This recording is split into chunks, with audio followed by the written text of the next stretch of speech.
Shalom, and welcome to another installment of Elders of GMS, giving all praises to Yahweh Bashem Yahushai.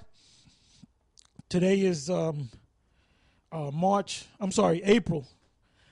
April 6, 2013. This is going to be a GMS News and Prophecies. So we didn't plan anything. We're just going to go right in the spirit, dealing with these prophecies that are going on, that are taking place, and so forth. So you got anything, brother? Just go on with the spirit. This is from the Philadelphia Trumpet. This is the March 2013 edition. I'm sorry. Before I go into this here, I want to mention the test. I know a lot of spirits have been stirred up by this test on Daniel, the book of Daniel, the 11th chapter. It's a mandatory test. I know a lot of brothers are nervous and shaky about it. You know, we ain't kicking nobody out the camp because you failed this test or whatever.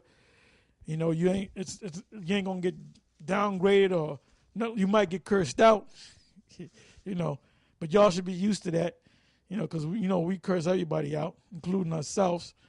But the book is going to be on the book of Daniel, the 11th chapter, just to see how the Spirit's working with you guys, to see how to prove that you guys are not parrots, that the Most High is dealing with you. All right, and to prove your research skills. And I said you can get the answers by any means necessary. If you got a biblical historian that lives next door to you down the street, befriend that guy.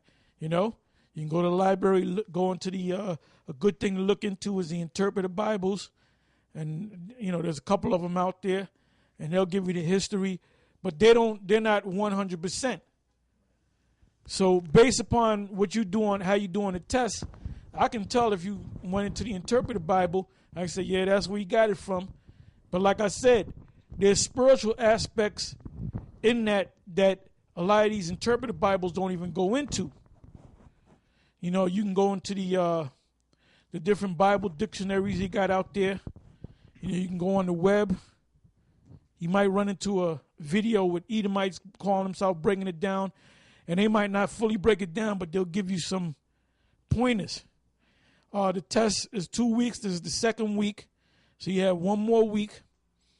And what we're going to do is, the way you take the test is, it's a lot of history. So you don't have to go to verse 1 of Daniel, the 11th chapter, and give me a whole dissertation on that. 5 pages on verse 1. All I need is the names. All you got to do is give me the key names. This name, that name, the other name.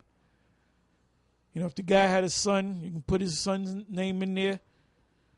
Then you go to the second verse. Give me a name, give me an event. So basically, verse 1, it mentions.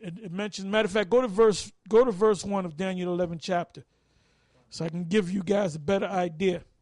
And by the way, we're taking it too, because we did this years ago. And we got it on some cassette tape or whatever somewhere, but we haven't did it in so many years that we forgot it. So we got to go through it. So I'm in there studying and going through it myself. Go ahead. This is the book of Daniel, chapter 11, verse 1. Also I, in the first year of Darius the Mede, even I stood to confirm and to strengthen him. Verse 2. And now will I show thee the truth. Behold, there shall stand up yet 3 kings in Persia. And the fourth shall be far richer than they all, and by his strength through his riches he shall stir up all against the realm of Grecia. Go ahead. And a mighty king shall stand up, and that shall rule with great dominion, and do according to his will. And when he shall stand up, his kingdom shall be broken, and shall be divided toward the 4 winds of heaven. Yeah, so you should get an idea of already. That was at the 3rd verse right there. Second verse 4. That give you a little heads up. That was Alexander. All right, but go back to the second verse. Verse 2. And now I will show thee the truth. Behold, there shall stand up yet 3 kings in Persia. And the fourth shall be... Go to the first verse. Also I, in the first year of Darius the Mede, even I... So now you have a starting point in history. You got Darius, right?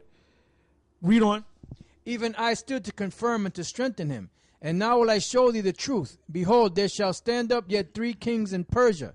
And the fourth... Now remember, the Medes came up in power first, then the Persians came up after them. And when you go to the prophecy of in Daniel's 2nd chapter, it tells you about the breastplate of silver that represents both the Medes and the Persians. So it's obvious that the last 3 kings that they spoke about are kings of Persia, because they said they're going to stir up the Greeks. So then that should be easy. And then from there you go to after Alexander, there was 4 men that took his stead, but not in his power, because they all had certain parts that they had to rule. So then you go into them. Then you go into each man. Right, the king of the south, the king of the north, and so forth. The different daughters, the different sons. And like I said, all you got to do is give me names. Just give me the names of the 3 kings that came after Darius. And it said the last king shall be richer than them all. Give me his name, the 4th king, shall be richer than them all. So give me all those names. Give me the name of Alexander. Then give me the names of the 4 generals. Then give me the names of their sons. Give you another hint. This Daniel 11 chapter is focusing on 2 of the 4 kings.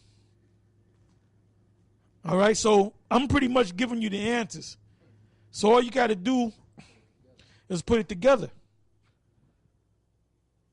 So because there are a lot of questions, how do you want it done? No, I'm telling you how we want it done. All right? And I'm going to say this, you're going to have people that's not with the camp that follow us that's going to take part in the test too. Now Nate, he ain't going to take the test. His men ain't going to take the test.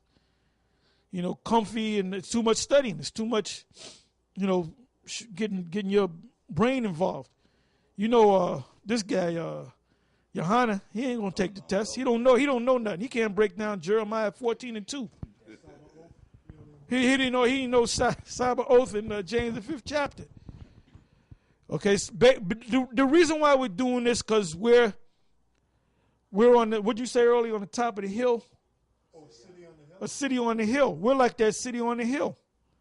And everybody knows when it comes to who's the authority when it comes to Israel, it's us. Yep. And then we know that these guys are watching us too, and they're learning stuff to keep their game up, to keep them subjects up. They're watching us, man.